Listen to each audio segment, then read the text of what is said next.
नमस्कार, स्वागत है आप सभी का फास्ट न्यूज इंडिया में। मैं आपके साथ नीतू सिंह। आइए आज की तमाम बड़ी खबरों की तरफ पुनः रुख करते हैं। किसान की 15 मण कड़बी जलकर खाक। जी हां, विद्युत सप्लाई लाइन गिरने से किसान की कड़बी जली। सदर थाना अंतर्गत अलवर के टोडियर में विद्युत सप्लाई लाइन गिरने से किसान संपात खान पुत्र सुफेदा खान की 15 मण कड़बी जलकर खाक हो गई, जिसकी किसान प्रशासन से अपील करता है कि उसे उचित मुआवजा मिले। सदर से देखिए संदीप कुमार यादव की रिपोर्ट।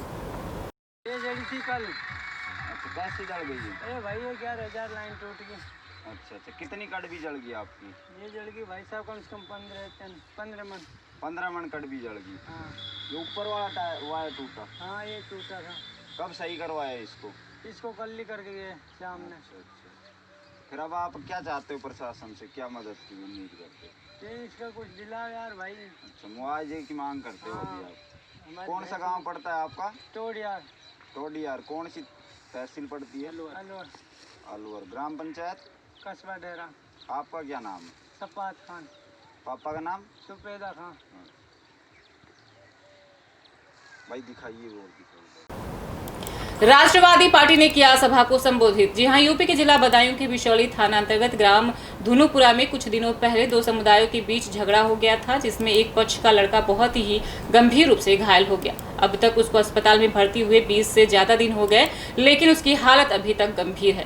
इसी मुद्दे की जानकारी लेने एवं गंभीर रूप से घायल हुआ लड़का, जिसका नाम लकी और विशेष ठाकुर है, उसके घर वालों से मिलने पहुंचे राष्ट्रवादी पार्टी के बदायूं से जिला अध्यक्ष कुंवर अंकित चौहान एवं जिला प्रभारी ठाकुर मुकेश कुमार सिंह ने वहां मौजूद रहे ग्रामवासियों के समक्ष अपने विचार रखे और उनसे एकजुट रहने की बात कही। देखिए बदायूं के जलालपुर से नीलांश राठौर की रिपोर्ट। हाँ, धनुपुरा कांड को लेकर जो कि जिला बदायूं की तहसील बिशौली के गांव है धनुपुरा, जहां की जो घटना हुई थी उस पर कुछ अपनी तरफ से कुछ ये विचार रखना चाहते हैं, उसके बारे में कुछ कहना चाहते हैं। तो क्या नाम है आपका? मेरा नाम ठाकुर मुकेश कुमार सिंह है और मैं राष्ट्रवादी पार्टी से सदस्य राष्ट्रीय कार्य परिषद एवं जनपद प्रभारी बदायूं हूँ। और मैं ये बड़ा दुख का विषय है कि हाँ, जो हम कल्पना करते थे राम राज्य की सरकार की, उस सरकार में हमारे हिंदू समाज के और विशेष रूप से क्षत्रिय समाज का ऐसा उत्पीड़न शायद सोचा नहीं होगा हम लोगों ने। और सबसे बड़े दुर्भाग्य की बात तो ये होती है कि यहाँ पर अगर हमारा समाज या हमारे हिंदुत्व का जो खाली एक ढोंग करते हैं फेसबुक पर, व्हाट्सएप पर, या यहाँ पर आकर वो एक सांत्वना देने को आते हैं, जो वर्तमान में जो सत्ताधारी हैं, उन्हें आने की आवश्यकता नहीं है। उन्हें एक फ़ोन लगाएं और जो अपराधी हैं, जो कि आगे को कभी भी ऐसी घटना ना हो, जन्म ना दे ऐसी घटना, तो मुलजिमों पर NSA लगाना बहुत अत्यंत आवश्यक है। और कमाल बात है, यानी 3-3 घटनाएं हो जाती हैं। ये 29-30 तारीख विधानसभा बिलसी कठोली गांव पड़ता है, उसमें अरुण कुमार सिंह लड़का, उसकी 29-30 तारीख को रात में उसकी पकड़ हो जाती है, उसकी हत्या हो जाती है। 1 तारीख को रिपोर्ट दर्ज होती है। उसके बाद में वहां पर जो सफ़ेद पोश हैं, वो उन सफ़ेद पोश और पुलिस की मिलीभगत के कारण वहाँ पर सेटिंग चल रही है और वहाँ पर एक मुलजिम मात्र पकड़ा गया है, 5 मुलजिम फरार चल रहे हैं। और वो व्यक्ति किसी विधायक के गनर के पास जाता है तो वो गनर कहता है, ठाकुर तेरे भाई के उसमें हत्या में क्या हो रहा है? हमारे समाज के जो अंधभक्त हैं वर्तमान सरकार में, उन्हें डूब मरना चाहिए, उन्हें आवाज़ उठानी चाहिए ना। क्यों आप अपने समाज के लोगों को गुमराह करके वोट डलवाते हो? 2022 में फिर तमाशा करोगे? कल हम एक कार्यक्रम में पहुंचे, वहां पर हम कुछ लोगों पर उन्होंने लगा दिया कि भाई आप धनुपुरा लकी ठाकुर के उस प्रकरण पर नहीं बोलोगे, आप कठोली गांव के उस प्रकरण पर नहीं बोलोगे।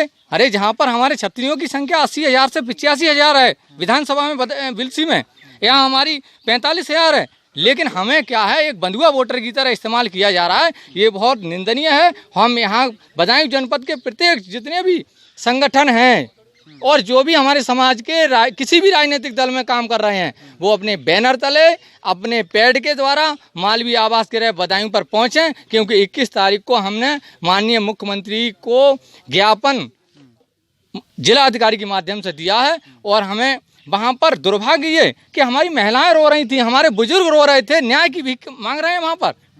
भाई क्षत्रियों का काम देश की रक्षा करना, समाज की रक्षा करना, धर्म की रक्षा करना। अब हमारे घर में हमारे क्या हो रहा है और हम भीख मांग रहे हैं वहाँ पर।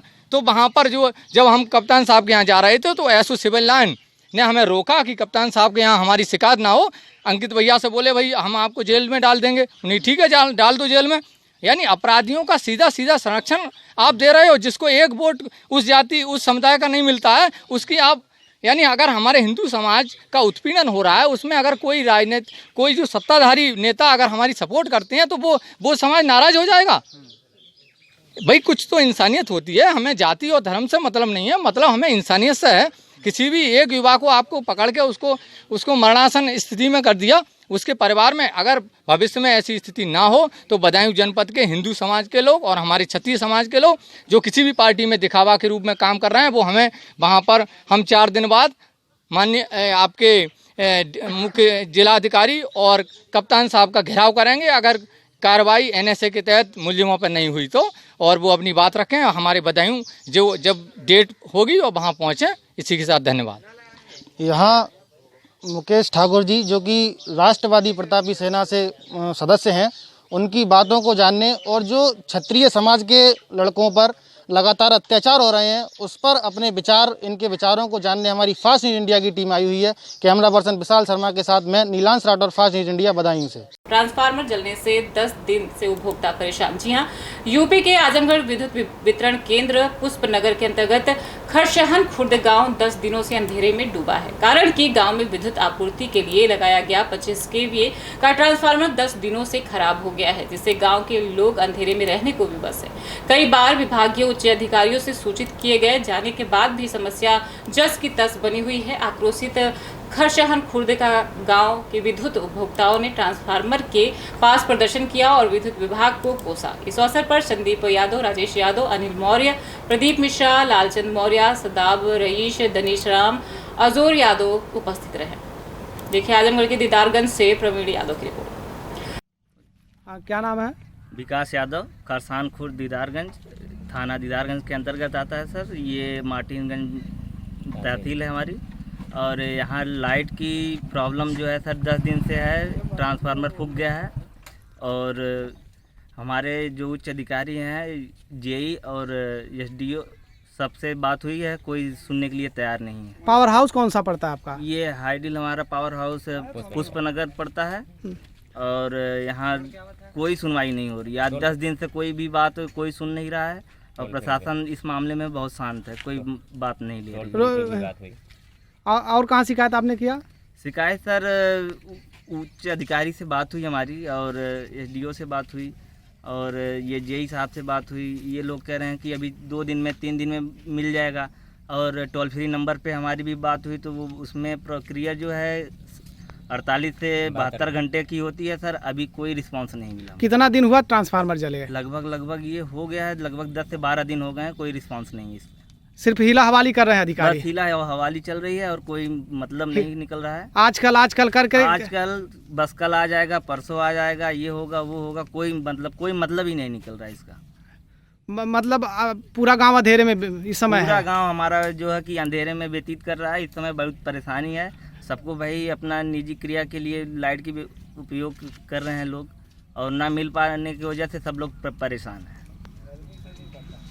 इम्यूनिटी सिस्टम बढ़ाने की दवा वितरण की गई। जी हां, कोविड-19 की रोकथाम के लिए कामाशीन ब्लॉक में दवा की गई वितरण। पूरा मामला जनपद बांदा की बबेरू तहसील के अंतर्गत कामाशीन ब्लॉक का है, जहां पर कामाशीन ब्लॉक पर ब्लॉक के समस्त सदस्य और स्टाफ को इस महामारी बीमारी के चलते कोविड-19 की रोकथाम के लिए ऑर्सेनिक एल्बम 30 नामक दवा दी गई।